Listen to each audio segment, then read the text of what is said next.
Ողջույն, Բուն TV-ի եթերում դիլեմա հաղորդաշարն է եւ ես Արեգ Քոչինյանն եմ։ Ընտրություններից անցավ մոտավորապես 1 շաբաթ եւ մենք ձեր հետ խոսելու ենք հենց այդ թեմայով։ Մեր հյուրերն են անկախ դիտորդ առաքելության ներկայացուցիչ Դանիել Յովհաննիսյանը, բարև ձեզ, շնորհակալություն հրավեր ընդունելու համար, եւ ընտրական համակարգերի փորձագետ Տիգրան Մուղնեցյան, բարև ձեզ, շնորհակալություն հրավեր ընդունելու համար։ Հարգելի հեռուստատողներ, ավարտվեցին ընտրությունները, մի բան, որը Հայաստանը վերջին մի տարին այսպես 24/7 ռեժիմով կարծես մենակ դրանով էր ապրում, մի բան, որ աշխարհի վրա ավելի շատ աշխարհի կողմից Հայաստանի վրա ավելի շատ ուշադրություններ այսպես սևեռել, քան որևէ այլ իրադարձություն, որ ես հիշում եմ, եւ հիմա մենք ունենք մի քանի խնդիր հասկանալու ինչպես անցան այդ ընտրությունները, հասկանալու դրանց արդյունքները եւ հասկանալու աշխարհի արձագանքը դրանց նկատմամբ եւ խոսելով աշխարհի արձագանքի մասին, պարոն Յովհաննիսյան, Ռուսաստանի Դաշնությունից պնդում են, որ սրանք խայտառակ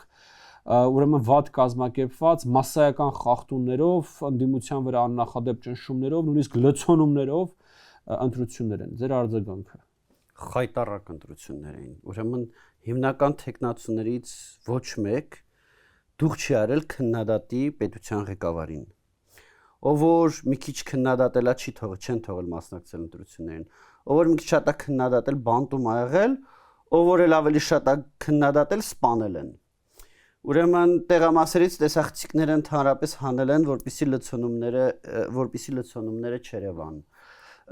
Եվ այլն եւ այդպես շարունակ։ Որ ընտրությունների մասն էր խոսքը։ Դուք ես ոնց հասկանում նկարագրեցիք Ռուսաստանի ընտրությունները։ Հա, ես Ռուսաստանի ընտրություններն էի ասում։ Հայաստանինն էի ասում։ Ես Հայաստանինն եմ։ Հա, չէ, ես Ռուսաստանի ընտրություններն էի նկարագրում։ Չէ, Հայաստանի ընտրությունները կներեք Ռուսաստան թող մեզ ոչ մի չսովորացնի։ Մենք գիտենք մեր ժողովրդավարության խնդիրները։ Ընտրությունների ժամանակ չի եղել մի քվեի գողություն։ Քվեի գողություն,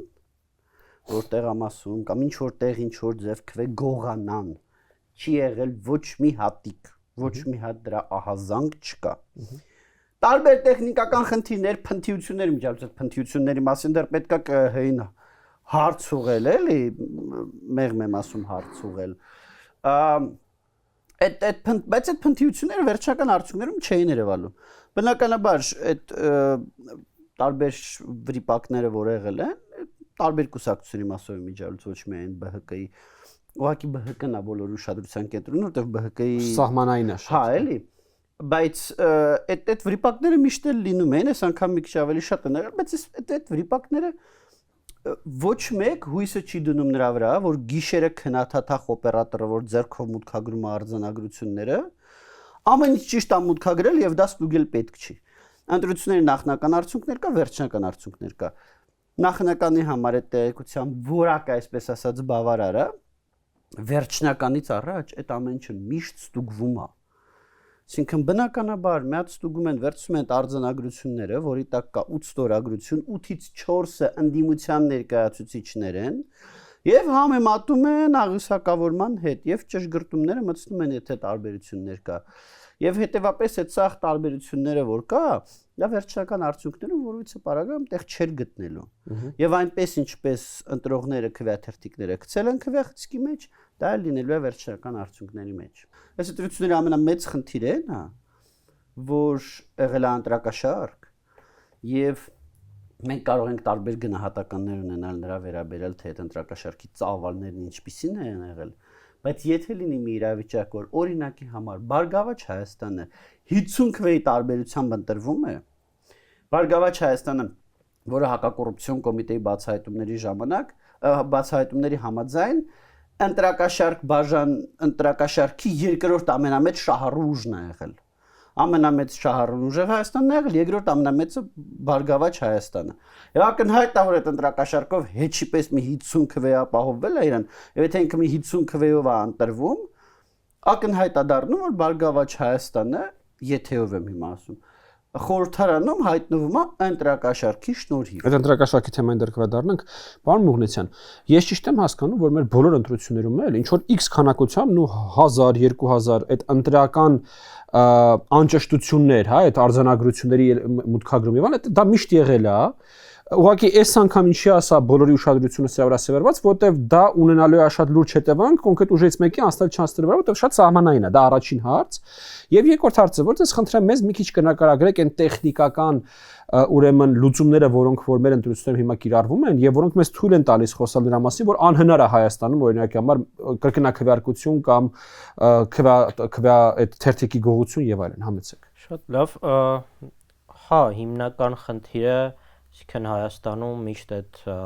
ձեռագիր արձանագրություններն են, այսինքն որոնք կազմվում են ԿՀ-ում եւ ՀՆ-ում Excel ֆայլի մեջ, որով հետո հրապարակում են, ու այս մասով նախ ուշադրությունը կախված է նաև սոցցանցերի զարգացումից հետ, երբ որ անդադ կարելի է հետևել ամեն ինչին ու միանգամից դրա մասին կիսվել, նարատիվներ գեներացնել, լավ վատ այդ մի կողմ, ու նաև կարևորությունը ոչ միայն Բարգավաճ Հայաստանի անցնել չանցնելով է, նաև քաղաքացիական պայմանագրի այսպես 3/5-րդի, որը հնարավորություն է տալու իրենց տարբեր սահմանադրական օրենքներում փոփոխություններ անել, ընդունել, գլխավոր դատախազ անդամներ ընտրել, այս մասով նաև դա է կարևորություն ստեղծում, դրա համար ասենց ուշադրությունը տենց լարված է այս հարցերի շուրջ։ Ինչ վերաբերվում է ներկայիս տեխնիկական լուծումներին, ինձ թվում է երկար տարիներ քաղաքասարակությունը, հանրային իշխանությունները, շահագրգիռ կողմերը, գուցե հենց կուսակցությունները նույնպես հասել ենք մի ընտրական process-ի կազմակերպման, որտեղ հնարավորինս մինիմիզացվում են այդ բաները, այսինքն ձայնագողությունը, նույն այսինքն այդ կամերաների տեսանկարող այդ սարքերը, որ լայվ ամբողջ ժամանակ ընտրատեղամասը նկարում են քվեաթերթիկները, որ կան, որոնք բացառում են Վրաստանի նախագահի ասած հայկական կարուսելներ, այսինքն այդ մի քվեաթերթիկը պատտել այնքան, որպեսզի ընտրողի կամքը իմանաս, վերահսկես, այլ մատնահետքը, բացի դրանից հրապարակվող այդ սկանարված ընտրողների ցուցակներ, այսինքն եթե մարդը կարա մտնի, տեսնի, եթե իր հարևանը չկա, երկրում չի եւ եթե դիմացը ստորագրություն կա կամ գիտի, որ գյուղում, այսինքն փոքր համայնքներում դա ավելի լավ է իմացվում եւ փոքր համայնքներում հակառակը միշտ ավելի հեշտ է եղել այդ կազմակերպել մարդկանց տեղը քվեարկել, այսինքն այդ ամեն ինչը հիմա հնարավոր է վերահսկել, իհարկե ծավալն է։ Իսկ այդ ստուգված քվեարկությանը մասնակցածների ցուցակները ԿՀ կայքում են հրապարակվում։ ԿՀ կայքում հրապարակված են, սկանարված այդ ցուցակները հնարավոր է տեսնել, մատնահետքերի մասը, այսինքն բազում, բան այս վերիֆիկացիա։ Ու դա շատ ունիկալ բան է, չէ՞, շատ քիչ պետություն կարելի աշխարհեսին, որ ընտրություններին մասնակցածների ցուցակները վիճելի է հիմա դա ինչքանով է իրավաչափ, ինչքանով է ընտրողի կնտրելու գաղտնիությունը բացահայտում, չբացահայտում, երկար տարիներ նաև քննարկում կա, որ դա պետք է հեռացնել, որտեվ այդպես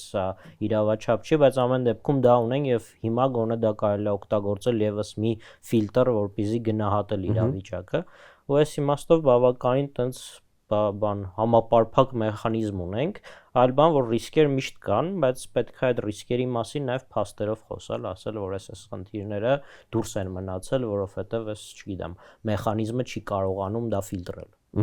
Հասկանալի է։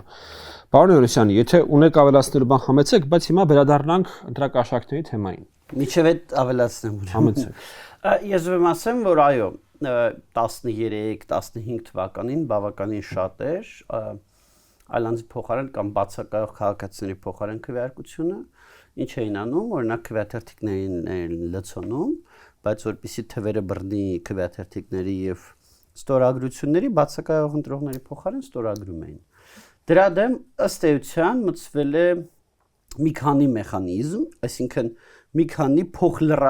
նույնիսկ փոխլրացնող չէ, փոխադարձ ծածկող մեխանիզմ։ Մեկ ընտրողների ցուցակների հրապարակումն է, որ հետո կարող ենք տեսնել այս մարդու անվան դիմաց ստորագրություն կա թե չէ։ Եվ դա ինձ թվում ամենակարևորներից է, ամենակարևորը երկուսից է։ Մյուսը դա կրկնագրանցումն է։ Եթե միջև այդ ընտրողը գրանցվում էր միայն ցուցակով, հիմա ընտրողը գրանցվում է վերիֆիկացվում է, այսինքն այդ անձը ինքնա թե չէ։ Մի հատ էլեկտրոնային գրանցման սարքով, մի հատ էլ արդեն հին ձևով հանձնաժողովի անդամը թղթային ձևով։ Եվ երրորդը դա շատ հեշտ բացահայտելիության ապահովումն է մատնահետքի միջոցով։ ընդ որում այնտեղ նաև MRZ դաշտի ընթերցումն անձահաստատող փաստաթղթի եւ այլն, բայց այդտեղ արդեն մի քիչ ավելի փոքր մեխանիզմ, խոշոր մեխանիզմներ են ներդրվել, որոնք բացառում են այլանդի փոխարեն massական քվեարկություն է, էլի հիմա Եթե ես ճիշտ եմ հիշում, մի արձանագրություններ չէ կազմվել, որ կրկնակվեարկության փորձ էր եղել։ Գիտեք, մի քանի դեպք կա, որոնք քննվելու են որպես կրկնակվեարկության փորձ, բայց կադրերը նայում ես սակնհայտորեն այնտեղ չար միտում չկա։ Այսինքն առաջի անգամ ընտրողը գալիս է,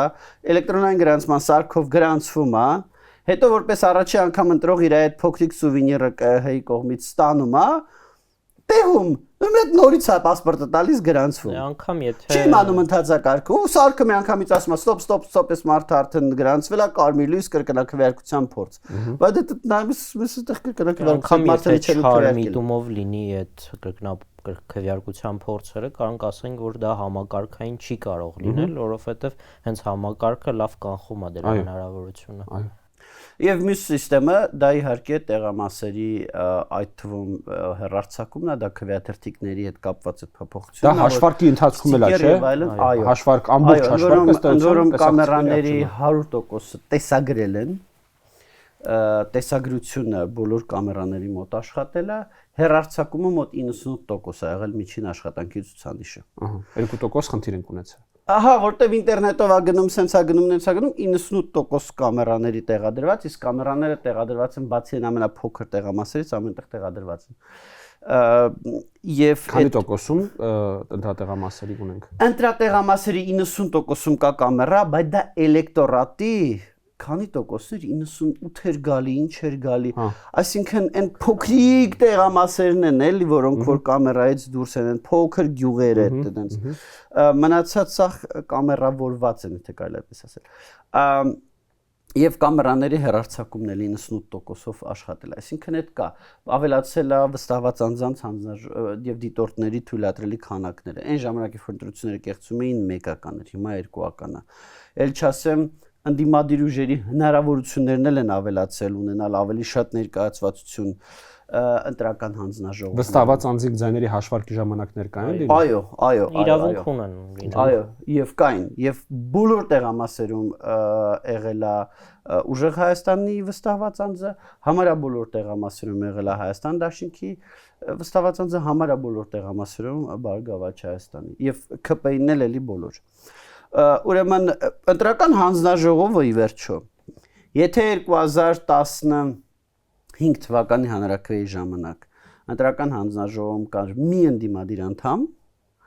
որին կարելի էր, չգիտեմ, տեսականորեն առնել, վախացնել, ծեծել, ճնշել, չգիտեմ ինչ անել։ Հիմա ընտրական հանձնաժողովի 8 անդամներից 4-ը ընդդիմությունից են։ Այսինքն դա էլ է շատ ուժեղ փոխվել։ Այս պայմաններում ասել, որ տեղամասում կարելի է ինչ-որ բան կեղծել, Հայաստանում շատ ավելի պաշտպանված է քվեն, քան ինձ թվում է Եվրախորհրդի անդամ երկրների առնվազն 90%-ում։ Մենք ունենք մեխանիզմներ, որոնք կամ բացառիկ են, կամ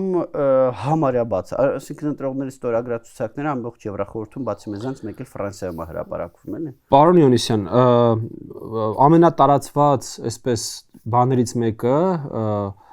կասկածներից մեկը սենց ասենք, դա զինվորների քվեարկությունն է։ Ես ճիշտ եմ հասկանում, որ այդ մի քանի րոպե առաջ ընտրատեղամասի փակվելուց զինվորների մուտքը ընտրատեղամաս եղել է մի ընտրատեղամասում եւ խնդրում եմ այդ դեպքի մանրամասները ներկայացրեք։ Դա եղել է Ագարակում 35 կոտորակ 65 տեղամասում, որտեղ այո, այդտեղ խնդիր կա եւ այդ տեղամասում ինձ թվում է պետք է քվեարկության արդյունք կամ վերաքվեարկություն նշանակվի կամ անվավեր ճանաչվի, որովհետեւ ըստ էության այո, այդտեղ կարգի խախտում եղել է։ Եվ մյուս էական կարգի խախտումը ոչ զինվորների հետ կապված եղել է Արարատի մարզի մի տեղամասում, որտեղ 12 կոտորակ 13, որտեղ ամբողջ ընթացքում չի եղել ազգային ժողովրդավարական բևեռի քվեաթերթիկ։ Իսկ ինչու մեկը հարցրել է։ Հանձնաժողովի նախագահը պարզում է դեռ գիշերը, նախորդ գիշերը։ Քվեարկողների մեջ մարդ եղել է, որ հարցրել է ըստ Դե չի եղել, բայց միևնույնն է։ Հա, չէ, հասկացա, ուզում եմ ֆիքսենք այդ բանը, էլի որ։ Չէ, հիմա տեսականորեն ձեզ իրավիճակ ներկայացնեմ։ Խիստ տեսական իրավիճակ։ Հասկանալի է, օքեյ, նույնիսկ այդտեղ եթե բոլոր ընտրողները ուզենային քվեարկեին ԱԺԲ եւ չկարողացան քվեարկեն եւ դա խախտում է եւ այլն, միևնույնն է ԱԺԲ-ն պայմանական եմ ասում չի ընտրվում խորհրդարան, հա, այդ միտեղ, բայց կարա չէ լինի իրավիճակ, որ ընտրողը եկել է, տեսել ԱԺԲ-ի քվեաթերթիկը չկա, հուշտ ա եղել, վախեցել է հարցնի ԱԺԲ-ի քվեաթերթիկ եւ քվեարկել է օրինակ Բարգավաճ Հայաստանին, որի հաշվին Բարգավաճ Հայաստանը ընտրվել է խորհրդարան։ Կարա չէ, այսինքն դա խախտում է, որը կարող է ազդել, ընտրական օրենսգիրքը ասում է ոչ թե ազդել, այլ կարող է ազդել ընտրությունների արդյունքների վրա։ Այդ առումով այդ տեղամասն պետք է վերակվերցվի։ Կարծեմ տեղամաս կար, որտեղ 8 համարներ ուշ ժամը 6-ից հետո հայտնվել տենց մի 8 համարը հենց ԱԺԲ-ն չէր։ Կա, բայց 12-ում չէր ուրիշ տեղեր, կարծեմ 6-ից հետո։ Կա գուցե նույն կարող է, հա։ Ըստ էության այդ զինվորների քվեարկության հետ կապված եկեք երկու բան արձանագրենք։ 18000 հոգու մասն է խոսքը։ Այսինքն ընդհանուր հանրապետությունում ինչքան մարդ որ քվեարկել է, 1%-ից քիչ։ Չէ, ներողություն, 1%-ից մի քիչ ավել։ Այսինքն առհասարակ մեծ պատկերը դա այդքան էլ չի փոխել։ Երկրորդը զինվորների քվեարկության հետ կապված։ Այս անգամ զինվորների քվեարկության շատ ավելի քիչ խախտումների ահազանգեր կային, քան 21 թվականին։ 21 թվականին մենք տեսել ենք դեպք, որ ռազմական ոստիկանության սպա օրինակ զինվորների գլխին կանգնած է։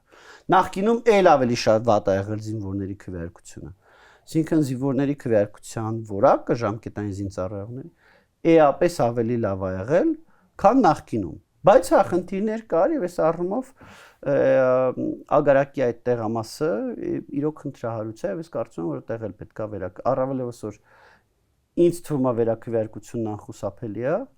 ագարակի այդ տեղամասում էլ ըստ էության պետք է վերակվեարկություն։ Բայց նորից ֆիքսում ենք, որ դա մեկ ընդրատեղամասի մասին է խոսքը, որովհետև համացանցում տարածվել տեղեկություն, թե 8-ից 2 պակաս ամբողջ զորքին մտցրել են ընդրատեղամաս։ Խոսքը մի քանի 100 հոգու մասին է։ Խոսքը մի քանի 100 հոգու մասին է, մի քանի 100 քվեի։ Այսինքն նորից եմ ասում, sense որ մեծ թվերին որ նայում ես, այսինքն ԿՊ-ն, ուժեղ Հայաստանը, Հայաստան դաշինքը, ինչքան մանդատ որ ունեն, այդ մի տեղամասում տեղի ունեցած, այդտեղ առանձնապես չեր ազդելու։ Նորից եմ ասում, Բարգավաճի սահմանային լինելն է, որ շատ ուժեղ սրում է հարցերը այդ մի փոքր թվերի մասով։ Խնդիր չկա այդ տեղամասում կարելի է վերակվեարկություն անել, այդտեղ մի սարսափելի բան։ Պարոն Մոհնեցյան, մեզ կբացատրեք իրավիճակը։ Առավել եւս մի բան էլ եկեք հասկանանք, էլի այդ տեղամասի հետ կապված։ Լավ, ընթացակարգային խնդիր է եղել, մարդիկ քվեարկել են երեկոյան 8-ից հետո։ Բայց ոչ մեկ կասկածի տակ չի դնում, որ դա մարդիկ են, Հայաստանի քաղաքացիներ են, որոնք ունեն քվեարկելու իրավունք։ Այդ առումով դա կասկած չկա, այսինքն ամբողջ խնդիրը նա որ 8-ից հետո են քվեարկել, դա էլ ես իմ ինչ մի սարսափելի բան չի որ նայես։ Պարոն Մոհնեցյան, հիմա մենք ունենք ընտրություն այդ բաների նախնական արդյունքները, չէ, եւ առնվազն մեր տեսանկարը հանելու պահին դեռ չկա վերջնական պատասխան Բարգավաճ Հայաստանը մտնում է խորհրդարան, թե չի մտնում։ Մեզ խնդրում երկու իրավիճակներն էլ նկարագրեք, ինչ քանակությամբ ձայներ որ խմբակցությունն է ստանում երկու պարագաներում, եթե ԲՀԿ-ն մտնում է եւ չի մտնում, եւ նաեւ խնդրեմ մեզ բացատրեք այն մյուս ուժերի հավաքած ձայների հետ ինչ է տեղի ունենում։ Որ ասում են որ փոշիանալ, միանալ, բան, այդ դրանք խնդրում եմ մեզ տեխնիկապես բացատրեք։ Ունենք 105 падգամավոր, 105 падգամավոր ունեցող ազգային ժողով, այս նախնական, այսինքն երբ որ նկարահանում ենք այս բայի դրությամբ, իմիջիայով այդ հաշվարկը ուրբաթօրն է ավարտվում, ունենք հետևյալ պատկերը 3 ուժ է անցնում, իմիջիալոց ունենք ընդամենը 2 դաշինքներ կարողացան հաղթարեն իրենց անցողիկ շեմերը, իսկ ավելի շատ ձախողվեցին կուսակցությունները այս իմաստով։ Քաղաքացիական պայմանագիրը 49 ու մի քիչ ավել տոկոս ձայնով ստանում է 64 մանդատ էսպայի դրությամբ 105 մանդատից, ինչը նրան էսպային ապահովում է 3/5-ը խորհրդանի, սա ինչով է կարևոր, 3/5-ը դա 63 մանդատն է, իրանք 63-ից ավել ունեն, որովհետև կարողանում են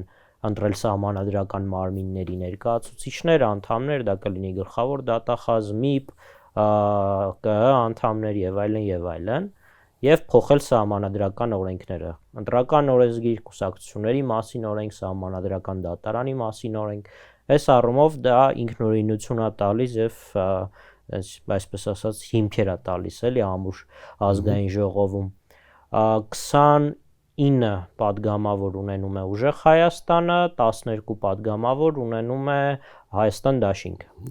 Եթե խորհրդարան անցնում է Բարգավաճ Հայաստանը, հաշվարկացույց է տալիս, որ իրենք 5 մանդատ ստանում են, եւ այդ 5 մանդատը 5 մանդատից 3-ը դուրս է գալիս քաղաքացիական պայմանագրից, 64-ը դառնում է 61, այդ 3/5-ից արդեն նվազում է 63։ Էլ որակյալ մեծամասնություն չի ունենում։ Այո, 3/5 մեծամասնությունը չի ունենում, մեկական մանդատները պակասում են 2 դաշինքներից, 28 ուժեղ Հայաստանը եւ 11 Հայաստան դաշինքը, հետեւյալ պատկերն ենք ունենում։ Փոշիացման մասով ես փոշիացումը տենց բան բառ է, էլի, շատ էմոցիոնալ բան, լարվածություն ունեցող տենց փոշիանալ։ Հիմա օրինակ, չգիտեմ, երկու ուժ կա, որ նախ մի հատ ուրիշ բան կուզեի ասեի, ընդհանուր քննարկման մասով։ Այն միտքը, որ ընտրակաշարքը արդյոք 50 ձայն կարող էր որոշել, իրականում մեր ընտրական օրենսգիրքը նույնը տաղավարում կարծեմ էլի Դանիել հետ ենք քննարկման, ասացի, որ 1 տարի, 2 տարի առաջ որ խնդիր ունենք, դա նա, երբ որ ընտրական օրենսգիրքը փաստացի դաշինքներին թույլ է տալիս պայքարել կուսակցության կարգավիճակով։ Այսինքն մենք ունենք Բարգավաճ Հայաստանը, որ Մայր Հայաստան կուսակցության հետ Անդրանիկ Թևանյանի առաջնորդությամբ փաստացի դաշինք է, եւ այնտեղ կա դեմոկրատական այլընտրանք Սուրեն Սուրենյանցի եւ այլ падգամավորի տեխնացու, որոնք այլ կուսակցությունից են, այսինքն ինչ որ բովանդակային առումով դաշինք է, բայց քանի որ 30%-ը չի գերազանցում, այս խնդիրը կամ մասնակից կուսակցությունների խնդիրը չի։ Խնդիրը մեր կարգավորումների դաշտում է, որ արդեն փոխել չի լինի, բայց փաստացի այս ուժերը պետքա պայքարեին 8%-ի համար եւ այս հարցն չէր առաջանա։ Նույն օրինակ միասնության թևերի դեպքում, որը Շանտ դաշինքի հետ էր ըստ էության բովանդակային, դա Շանտ կուսակցության հետ էր բովանդակային դաշինքի մեջ, այս առումով նրանք հաղթարեցին 2%-ը, հիմա կարելի ասել փոշիացնել, չփոշիացնել, ես այդ փոշիացնել բառի հետ համակարծիք չեմ, հայտ չեմ, հա, բայց պետությունից ֆինանսավորում են ստանալու, բայց իրենք մրցում էին օրինակ նրանց հետ, ովքեր կուսակցություն են, եւ ինչքանով էր արդար երկու մեկը որ բովանդակային առումով դաշինք է, մրցում է մյուսի հետ, որը կուսակցություն է, եւ բնականաբար միջոցները ավելի համեստ կամ քիչ պակաս մրցակցային են լինում։ Այս առումով, այսինքն մեր կարգավորումների խնդիրն է, ու հույս ունեմ, որ առաջիկա 5 տարում ավելի խելոք լուծումներ կունենանք։ Պարոն Մովսյան, քանի տոկոսնա ձայների, որ գրավել են կուսակցությունները, որոնք որ չեն անցել խորհրդարան։ Հեսա Պարակ փորձենք հաշվել 75, 86, ես հաշվեցի մի 13, 17։ Եթե Բարգավաճը չի անցնում 13, 17, Եթե Բարգավաճը չի անցնում 17, եթե անցնում է 13 տենց մոտ։ 50, 23, 10, 73, 83, բա 17, 13։ Մեկ էլ պարոն Մովսյան, հիմա այն ուժերը, որոնք որ 2%-ի շեմը հաղթահարել են, ես ճիշտ եմ հասկանում, որ այդ ուժերը առաջիկա 5 տարիների ընթացքում պետությունից ֆինանսավորում են ստանալու։ Այո, խոսքը արդեն խորհրդարան անցածների մասին է, ու իմիջիայլոց դաշինքի անդամ կուսակցությունները նույնպես կարող են, այսինքն բոլորն էլ ստանում են, գումարը ամբողջապես տրվում է դաշինքին, հետո իրենքը ոնց իրար մեջ կբաժանեն, այսպես ասած, եթե պայմանավորվածություն ունեն, այս առումով ԿՊ-ն է ստանում, որը ստացել էր մինչև այս 21-ի արդյունքներով Հայաստան դաշինքից դաշնակցություն էր ստացել, շարունակելու է ստանալ, մի կուսակցություն Հայաստան դաշինքում փոխվել է, դարձել է հիմա առաջ Աչակենտրոն կուսակցությունը, իրենք է պետք է ստանան, ուժեղ Հայաստանի 3 կուսակցությունները, որոնք դաշինքի մեջ են, եւ Բարգավաճ Հայաստանը անկախ նրանից կանցնի խորհրդարան թե չէ, ու այս պայդերությամբ, քանի որ էլի արդյունքները շատ նախնական են, գուցե տեղափոխություն լինի, որտեղ 2 քանիսի սահմանում էր, շնորհապետական կուսակցությունը Հայաստանի եւ միասնության թևերը։ Երկուսն է 2% հաղթարել են, այս պայդերությամբ 2%-ը դա մոտ 30 միլիոն ձայն է։ Ինչքան շատ է 30 միլիոն դրամ կներեք, հա, 30 միլիոն դրամ է, ինչքան բնականաբար շատ են քվեները, այդքան գումարի չափը ավելի շատ է, մոտ կարծեմ քաղաքացիական պայմանագիր 290 միլիոնի դրամի կարգի գումար է տարեկան ստանում։ Հասկանալի է։ Պարոն Մովսյան, հիմա վերադառնանք ընտրակաշառքների թեմային։ Ես ճիշտ ասած երբևիցե չեմ հիշում Հայաստանում, որ ընտրություններից առաջ այդ քանակությամբ քրեական գործեր լինեն, այդ քանակությամբ իրավապահ համակարգը ուրեմն աշխատանք տանի, թեպետ ասել, որ սրանք շատ ընտրակաշառքով եւ դա էլ սխալ կլինի։ Ուղղակի նախկինում իրավապահ համակարգն էր այլ կերպ աշխատում։ Ես շատ լավ հիշում եմ, էլի դիտորդական առաքելության մեր ընկերները պատմում են, ասում են, գնում էինք շտաբի դիմացը կանգնում էինք, ասում ենք այստեղ ընտրակաշառք են հիմա բաժանում, մինչեւ իրավապահները գալիս են, դրանք փակում էին դռները, սիրուն գնում էին տներով։ Հիմա իրավապահ համակարգը ըստեյության աշխատում էր եւ փորձում էր ամեն գնով, ամեն կերպ, բոլոր հնարավորությունները օգտագործելով ուրեմն կանխել այդ ընտրակաշառքների բաշխումը։ Հիմա մենք ունենք քանի 300-ից ավել քրեական գործ էսպայն հարուցված։ Քրեական գործերի քանակով չգիտեմ, բայց 300-ի կարգի է ներգրաված մեղադրյալների քանակը։ Մեղադրյալների քանակը, հասկանալի։ Քրեական գործը իրականում էական չի, կարա միավորվի, կարա տարվի։ Այդ հասկացա։ Այսինքն մոտավորապես 300 հոգի մեղադրյալ որպես ներգրաված։ Հիմա առաջին հարց։ Ձեր կարծիքով, ձեր գնահատականը որպես մարդ, ով այս ամբողջ ընթացքում ոնց որ ասած process-ների մեջ ա եղել, ներսից, դրսից, ձեռքը պուլսի վրա պահած եւ այլն։ Ինչ ազդեցության մասին ենք մենք խոսում, ինչքան ա եղել ազդեցությունը ընտրակաշառքի այս ընտրությունների արդյունքների վրա, սա առաջին հարց։ Եվ երկրորդ հարց, մենք կարանք գոնե հույս ունենանք, պարոն Հովհաննիսյան, որ սա արդարադատությունը գոնե 300 հոգու հանդեպ կհաղթանակի, ոչ թե 1 ամիս հետո, ոնց որ ասած, ձերբակալվածների պահման վայրից բարձ կթողեն եւ կմոռանան այդ քրեական գործի մասին։ Հույս ունեցեք։ Հույս ունենք։ Հույս ունեցեք։ Դե ինձ թվում է մեծ Եվ հազար անգամ կներեք, որ այ մյուս ընտրություններին գոնե այդ մարդիկ նստած լինեն, որ մյուս ընտրություններին նույն բանը չկարողան անել։ Էական հավանականություն կա, որ դա տեղի կունենա, այո, մեծ մասով, բայց ես ուզում ասեմ, որ ընտրակաշառքը դա հետք չթողնող լատենտային հանցագործություն է։ Ինչ նշանակում լատենտային, դա նշանակում է դրա բոլոր դա դժող չկա, բոլոր մասնակիցները հանցակից են եւ շահագրգռված են կոծկման մեջ։ Բայց կան լատենտային գոնե հետք թողնող, այսինքն պայմանական, չգիտեմ, թմրանյութերի առողջարկն էլ է լատենտային, առնողն էլ վաճառողն էլ ուզում են դա թաքցնեն, բայց գոնե արանքում ինչ որ հետ կա, դեմս թմրանյութի։ Սա հետք էլ չի թողնում։ Այսինքն շատ դժվար բացահայտվող հանցագործության մասն ենք խոսում։ Ես առումով իհարկե իրավապահները ֆենոմենալ աշխատանք են արել, առաջի հերթին հակակոռուպցիոն կոմիտեն, իրեն նաև օգնել են քրեական ոստիկաններն ու ԱԱՑ-ն, բայց սա այսբերգի վերևի մասն է, որում եթե այսբերգի դեպքում դա մոտավորապես 90% ներքևն է, 10% ջրի վերևն է, ստեղ ինձ թվում է մենք առնվազն 99% մի տոկոս հարաբերակցության մասին ենք խոսում, եթե ոչ 99.9 եւ 0.1, որովհետեւ մենք տարբեր ձևերով փորձել ենք հաշվարկել, թե ինչքան մարդ է ներգրաված ընտրակաշառքների սխեմաներում, երկու մեթոդ ենք ունեցել, մի մեթոդը սոցիոլոգներն են, նաեւ միջազգային փորձի հիման վրա նայում են, թե ընտրակաշառքների մեջ անձանց ներգրավման սխեմաների գործողության ընթացքում որքանով է սոցհարցումներով աճում հրաժարվող պատասխանել հրաժարվողների թիվը։ Այսինքն են մարդիկ, որոնք ի սկզբանե հրաժարվում էին պատասխանել, իրանց հետ հասկանալի է, բայց այն մարդիկ, որոնք որ նոր սկսեցին հրաժարվել, մայիս ամսվա ընթացքում ապրիլին չէին հրաժարվում, մայիս ամսվա ընթացքում սկսեցին հրաժարվել պատասխանել։ Դա մի մեթոդն է։ Եվ այդտեղ մոտավորապես մենք խոսում ենք բնակչության 5-6%-ի մասին, ինչը գալիս է բնակչության, ոչ թե ընտրության մասնակցածների։ Չափահաս բնակչության, այո, չափահաս բնակչության 5-6%-ի մասին, որը տենց ու եկեք կոպիտ ասենք 100-ից 150,000 մարդու մասնակցություն։ Որը քվեարկության մասնակցածների արդեն 10%-ն է մոտավորապես։ Այո, միջև 10%, հա։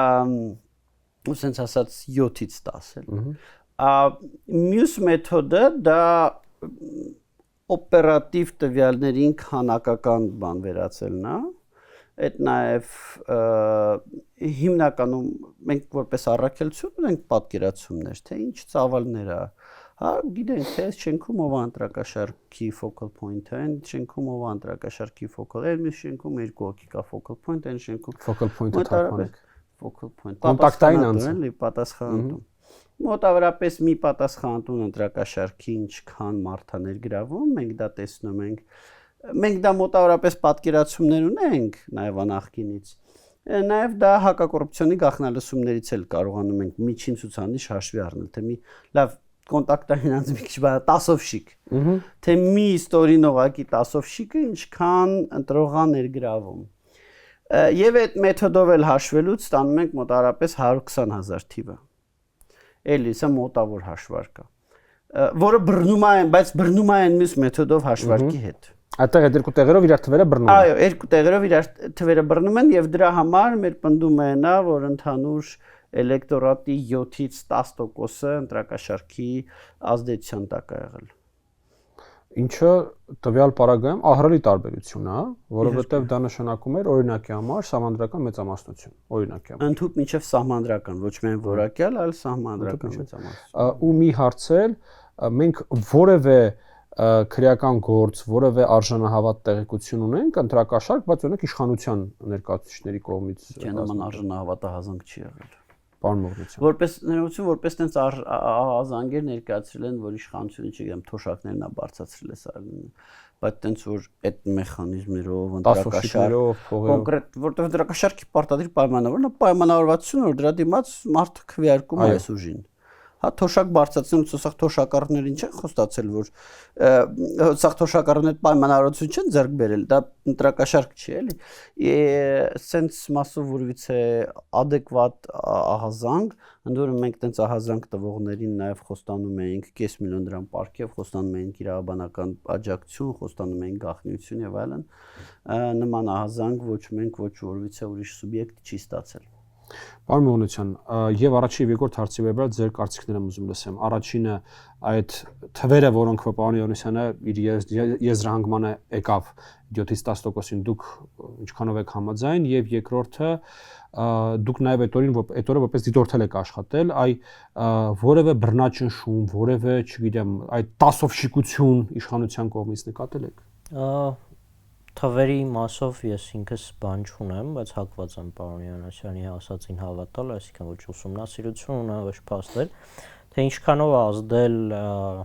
այսինքն քանի որ ասում ենք ամեն դեպքում ընտրատեղամասում եւ քվեախցիկում մեր համակարգը գոնե ինչ-որ ձև կարողանում է ապահովել այդ մարդկանց ազատ քվեարկությունը, կարող ենք հակվել, որ գոնե այդ մարդիկ ամեն դեպքում նույնիսկ եթե ներգրաված են եղել այդ ընտրակաշարքի մեխանիզմում, այդ ազատությունը քվեախցիկում ունեցել են եւ հուսով ենք, որ իրացրել են այդ անկախությունը։ Հազար անգամ կներեք, այսինքն ինչ-որ առումով այդ տասովշիկության ինստիտուտը հենվում է այդ մարդկանց ազնվության վրա։ Գուցե կոռուպցիայի մեջ ներգրաված կողմերի ազնվության վրա, որ փողը վերցրել եք քվեարկեն։ Դե բայց հոգեբանական ազդեցություն կա, քանի որ միշտ մի, այսպես ասած, թաղի ժողովուրդ են, իրար ծանոթ են լինում, մեկը մյուսի խնդրին է ծանոթ լինում, ու շատ դեպքերում բան են լինում էլ, այսինքն կաշկանդվածություն ունենում են, որովհետև այնպես չի, որ այդ մարդիկ իրանց կենցաղից անհետանալու են, էլի մյուս 5 տարում։ Այս մասով, այսինքն դա խնդիր է, բայց գոնե ինչ-որ ձև այդ ռիսկը մեղմելու մեր մոտ մեխանիզմ կա, ինչ վերաբերվում է առհասարակ տեղամասերում, ես տենց Երևանի տեղամասերում եմ եղել, որպես այդպեսին որևէ կուտակումներ չեմ տեսել, ինչ-որ տեխնիկական խնդիրներ, չգիտեմ, եւ այլն, դե ինչ-որ բաներ կան, փաստեր կան վարչական ռեսուրսի կիրառման մասով, վարչական ռեսուրսի կիրառման փաստով ավելի հիմնավոր փաստեր կան Քարոզարշավի շրջանում, Սյունիքում, Արագածոտնում, տարբեր հրապարակումներ եղան, այո։ Այս մասով այդ խնդիրը ունենք ու պետք է նաև սա կարևորել այն իմաստով, որ մյուս ընտրություններին հնարավոր լինի ավելի լավ արձագանքել այս ամեն ինչին, բայց էլի դա համակարգային բնույթի, այսինքն փաստեր է, եղած փաստերի, հիմա չեն կարող թույլ տալ ասել, որ դրանք էլ համակարգային բնույթի են եղել, ասում ենք տեղային եղել են, ինչ որ ազդեցություն որոշակի ունեցել են, բայց որ ասենք հանրապետությունով մեկ, չգիտեմ, օրինակ բուհերով եւ այլնով այդ վարչական ռեսուրսը կիրառվել է, ոչ, բայց պետք էլ չի ոչ ասելուց նաեւ ասել, որ դա առհասարակ չի եղել։ Ես ասում, եթե թույլ կտակ, ուղղակի այդ եղել են դեպքեր վարչական ռեսուրսի կիրառմամբ անձանց իշխող կուսակցության ԿՊ-ի հանրահավաքներին բերելու, հանրահավաքներին, հանդիպումներին, այդ եղել է, այդ ակնհայտ է, որ եղել է։ Բայց դրանք եղել են ավելի իզոլացված դեպքեր, որտեղ չենք կարող ասել, որ եղել են բոլոր այդպիսի հանդիպումների ժամանակ, բայց այստեղ շատ կարևոր է, կարող են շատ քննադատել դրա համար, բայց համեմատությունը։ Երբ որ ասում ենք վարչական ռեսուրսի համակարգված կիրառում, Հիշում ենք 2017 թվականին, երբ որ վարչական ռեսուրսի կիրառումը հասել էր իդեալական համակարգի։ Եթե մեր երկիրը որևիցե բան աներ, նենց իդեալական, ոնց որ վարչական ռեսուրսի չարաշահումներ 17 թվականին, ինձ թվում է մենք շատ ավելի լավ եւ փայլուն երկիր կլինեինք։ Ինչ էր այն ժամանակ ամեն պետական, հանրային աշխատողին, ծառայողին, չգիտեմ, դասատուին եւ այլն, բոլորին ասում են. դու պետքա բերես ցանկ, մինիմում 15 թիվը, ոմանց դեպքում ավելի շատ, հոգու կամ նույնիսկ որոշ բիզնեսների դեպքում, հա, ցանկ մինիմում 15 հոգու, ում համար դու երաշխավորում ես։ Այդ ցանկը վերցվում էր, բնականաբար այդ ցանկը անձինք էին, որոնք հանրապետության տարբեր հատվածներում էին ապրում։ Եվ կազմվում էր մի հատ մաստեր ցանկ համապետական, որտեղ միլիոնից ավել մարդ կար։ Այդ մաստեր ցանկը երբ որ կազմվում էր, ամեն անձի դիմաց, ամեն ընտրողի դիմաց գրված էր թե ով է իրան երաշխավորը։ Այս ընտրողին երաշխավորում է մի հատ, չգիտեմ, այսինչ սուպերմարկետի աշխատող, այսինչան, այսինչը, մի հատ այսինչ դպրոցի աշխատող են ինչան են ինչը, մի հատ էլ չգիտեմ, մաքսայինի տեսուչ, այսինչան, այսինչը։ Այդ ցանկը կենտրոնացած մեքենա էր դա, էլի։ Այդ ցանկը տրոհվում էր ըստ տարածքների, հետո տարածքներում տրոհվում էր ըստ տեղամասերի, ամեն տեղամասին կից կար իշխող կուսակցության շտաբ,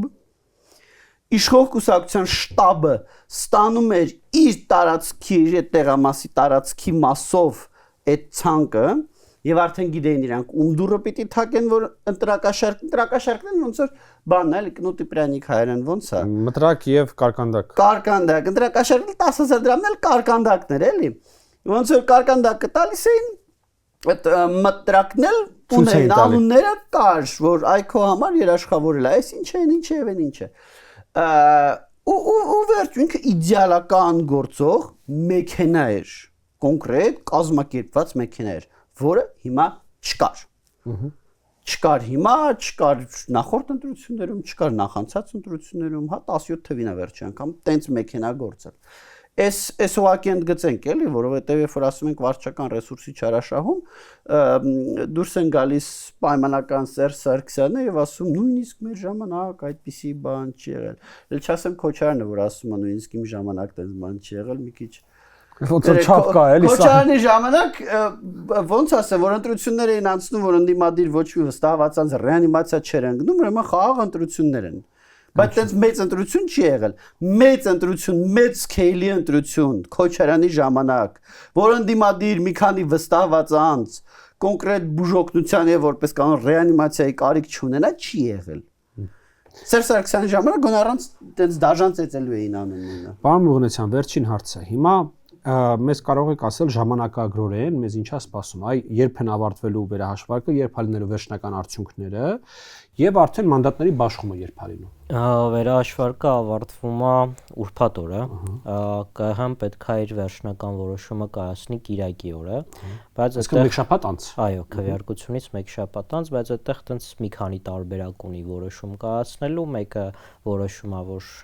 մանդատները բաշխելու եւ ազգային ժողով ընտրված համարելու մասով այնտեղ կա վերաքվեարկություն նշանակելու ինչ որ տեղամասերում եւ վերաքվեարկություն նշանակելու ամբողջ Հայաստանում այդ պետք է իրան գնահատեն ընտրական օրենսգիրքը հստակ սահմանում է թե որ դեպքերում ինչ գնահատողական այսպես Ընդ որում եթե որևէ ընտրատեղամասում նշանակվում է վերաքվեարկություն վերջնական արդյունքներ չեն ոչ վերջնական արդյունքները դրանից մեկ շաբաթ հետո են հրապարակվում Այս մասով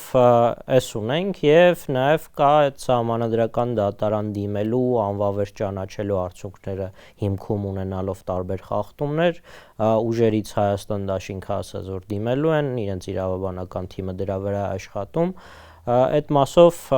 ասում եք քվեարկությունը ամփոփելուց 5 օր հետո պետքա դիմեն 5-րդ Այսինքն Կիրակի օրը եթե ԿՀ-ն որոշում կայացնի Ուրբաթ օրը դա լինելու է դիմելու օրը Այո իսկ մինչև այս պահը միայն Հայաստան դաշինքն է հայտարարել Այո այդպիսի հայտարարություն կարծես եթե բան չեմ բաց թողել Հայաստան դաշինքից ենք ստացել այսինքն մոտավոր ժամանակագրությունը այսպեսին է Իսկ նոր խորհրդանի աշխատանքները երբ պետքա սկսվեն մեկ վարքյան օգոստոսի 1-ին օգոստոսի սկիզբ օգոստոսի սկիզբ Բայց ես ասեմ եթե ես ելնեի ԿՊ-ի տեղը ես էլ կդիմեի սահմանադրական դատարան եթե ԲՀԿ-ն ընտրվի փոքր այդ տարբեր